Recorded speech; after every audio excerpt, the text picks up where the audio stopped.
All right, guys. All right, guys, welcome back to the channel. So I just dropped my video about the Ukraine dam, the Kakhovka Dam that is controlled by Russia. And I talked about my opinions, and, I gave y'all some facts and talked about my assessment of the situation.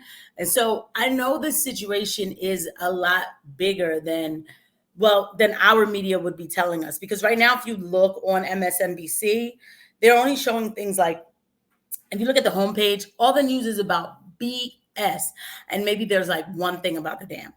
Tucker Carlson has started his first episode on Twitter to talk about the dam. So, I would love it if you guys could watch this to, the end of the video, because I have actually, I watched a little bit of this, but I haven't watched the whole thing, and I want to watch it with you guys, and then we'll go from there. All right, let's go ahead and get started.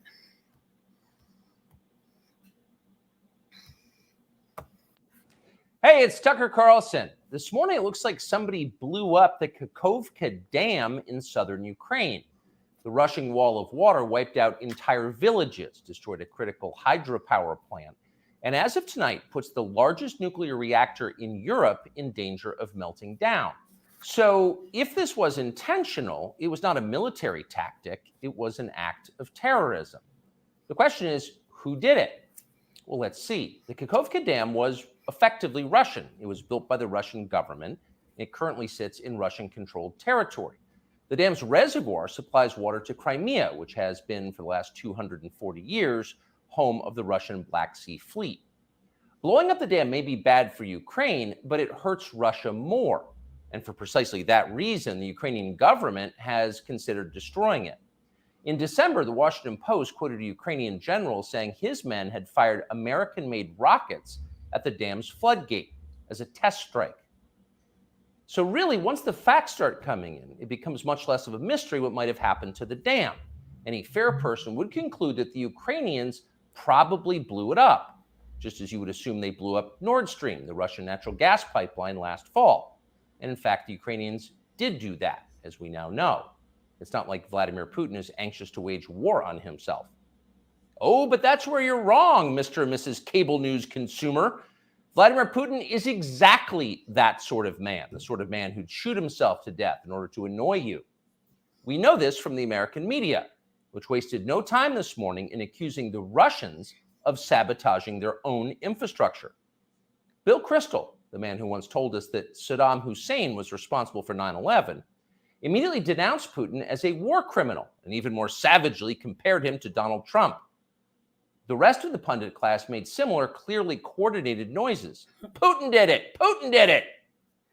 And their reasoning was simple. Putin is evil, and evil people do evil things purely for the dark joy of being evil. In this specific case, Putin attacked himself, which is the most evil thing you can do, and therefore perfectly in character for a man that evil. That was their explanation. No one who's paid to cover these things seemed to entertain even the possibility it could have been the Ukrainians who did it. No chance of that. Ukraine, as you may have heard, is led by a man called Zelensky. And we can say for a dead certain fact that he was not involved. He couldn't have been. Zelensky is too decent for terrorism. Now, you see him on television, and it's true you might form a different impression. Sweaty and rat-like, a comedian turned oligarch, a persecutor of Christians, a friend of BlackRock. But don't believe your own eyes. Actually, Mr. Zelensky is a very good man. The best, really. As George W. Bush once noted, he is our generation's Winston Churchill. Of all the people in the world, our shifty, dead-eyed Ukrainian friend in the tracksuit is uniquely incapable of blowing up a dam. He's literally a living saint, a man in whom there is no sin. That's why Lindsey Graham is so attracted to him. They're just two good people, hanging out together and being good. And like all good people, when they meet in person, they spend a lot of time talking about killing people and laughing like friends do. Here's the pair last week. Free or die. Free or die. Now you are free. Yes. And we will be. And the Russians are dying.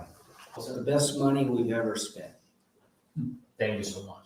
No, it's The Russians are dying. It's the best money we've ever spent, Graham says.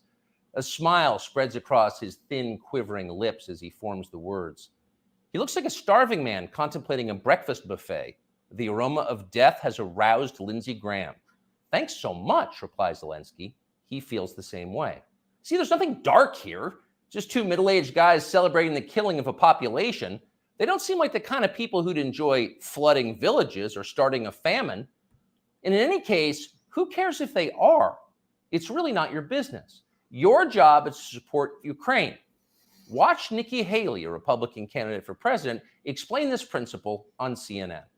A win for Ukraine is a win for all of us. And for them to sit there and say that this is a territorial dispute, that's just not the case. To say that we should stay neutral, it is in the best interest of America. It's in the best interest of our national security for Ukraine to win. We have to see this through. We have to finish it. See? It's very easy to understand. It is vitally important for you to support Ukraine because it's necessary for Ukraine to be supported by you. Your support is mandatory until it's finished, whatever it is, and whatever that means. So shut up and support Ukraine, or else you're in trouble. Back when they still taught logic, statements like this were known as tautologies. Something is true because it is. The more you repeat it, the truer it becomes. It's a self-reinforcing reality. There was a time when tautologies were considered illegitimate arguments, not to mention hilariously stupid. Only dumb people talk like that. Now everybody in power talks like that. Diversity is our strength. Trans women are women. Zelensky is Churchill. It's all self-evidently true. Doesn't need an explanation, and don't ask questions. Sound familiar? Of course it does. That's the pap they're serving us day after day in steaming, lumpy portions. By this point, it's possible that American citizens are the least informed people in the world. Your average yak herder in Tajikistan knows who blew up the Nord Stream pipeline. It's obvious. Does he think some skinny dude in a dress is actually a girl? Come on. That idea would never occur to him. You've got to be lied to at full volume over a period of years in order to reach conclusions like that. And of course, we have been. The media lie. They do. But mostly they just ignore the stories that matter. What's happened to the hundreds of billions of US dollars we've sent to Ukraine? No clue. Who organized those BLM riots 3 years ago? No one's gotten to the bottom of that. What exactly happened on 9/11? Well, it's still classified. How did Jeffrey Epstein make all that money? How did he die? How about JFK? And so endlessly on. Not only are the media not interested in any of this, they are actively hostile to anybody who is. In journalism, curiosity is the gravest crime. Yesterday, for example, a former Air Force officer who worked for years in military intelligence came forward as a whistleblower to reveal that the US government has physical evidence of crashed non-human-made aircraft, as well as the bodies of the pilots who flew those aircraft. The Pentagon has spent decades studying these otherworldly remains in order to build more technologically advanced weapons systems. Okay, that's what the former intel officer revealed, and it was clear he was telling the truth. In other words, UFOs are actually real, and apparently so is extraterrestrial life. Now we know. In a normal country, this news would qualify as a bombshell, the story of the millennium. But in our country, it doesn't. The whistleblower's account ran on a technology website called The Debrief, which you've probably never heard of. The Washington Post had that story, but decided not to run it. The New York Times, meanwhile, just pretended it never happened. On the front page of the New York Times website this morning, there were 5 stories about Ukraine, as well as 4 stories apiece about Donald Trump, trans people, and climate change, the usual lineup. There was nothing at all about how an alien species is flying hypersonic aircraft over our cities. Not one word. So if you're wondering why our country seems so dysfunctional, this is a big part of the reason. Nobody knows what's happening.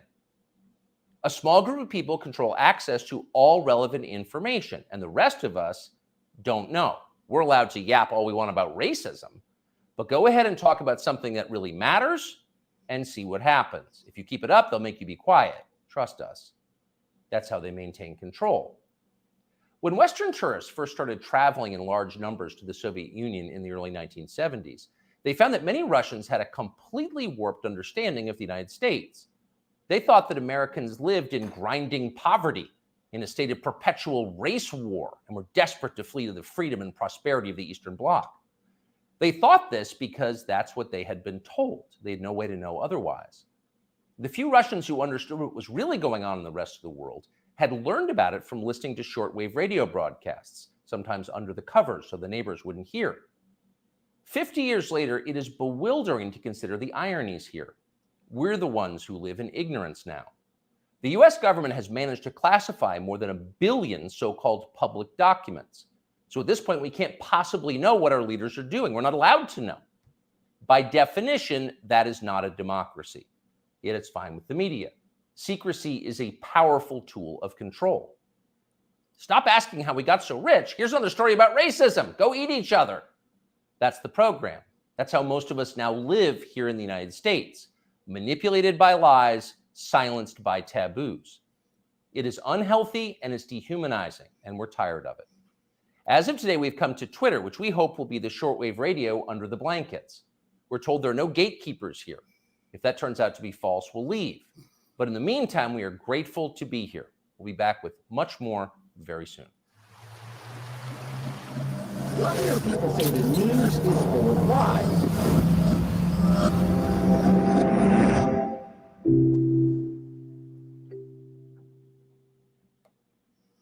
All right. All right, guys, and there it is. So that was the full report from Tucker Carlson, just about everything going on and how we're lied to constantly. It's funny how he brought up JFK. I literally was talking about JFK to my best friend. I know how that sounds like, oh, so you were just talking about JFK today? No, literally was doing these connections about JFK Jr., RFK Jr., RFK, JFK. I mean, there's so many classified documents. He's so right. I don't know what's going on about the alien invasion yet. I'm still, I haven't looked into it yet. I'm not going to edit this video, so please excuse me because I'm trying to upload it immediately. Just to go over a few things he said. We talked about it in my episode that the dam was owned by Russians and Ukraine was blowing it up. They were testing out how they could blow it up. So anybody with common sense would add, if you think about it, if you do the pros and if you weigh it out, there's more evidence to say, allegedly, that Ukraine did it than Russia. Okay, it was owned by Russia. So what? So what? But if you know that there's this person or, this country was testing out, blowing up the dam, and then whoopsies, it blows up. How do we not connect the dots? But that's, allegedly. Obviously, we have to wait for the people who lie to us to tell us that it's true, or they have to tell us what's going on. The ones who lie to us. Wow.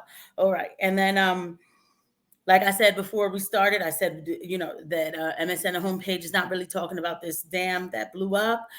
They don't even entertain it. They don't. They talk about everything else. I see some of the most nuttiest posts, Black woman mad because white woman didn't give her enough candy. I mean, I just made up that headline, but those are the type of headlines you see. He did talk about Lindsey Graham, who is a sick neocon, who just was so excited about Russians are dying. And that's what our money is funding. It's just ridiculous. And then, of course, the neocons are going to be mad at Tucker because he can still speak. And Tucker just made it clear, if I can't say what I need to say here, I'll just get up and go somewhere else, And that's great because he's right. The Americans are least informed. We are even more today. Like, it's insane. Even with technology, it's like most Americans are least informed. That's why independent media is very important. We try to reach to everybody. When I get information, I'm going to share it with you guys. There's so much going on, especially in these last 2 years. But we talk about it all.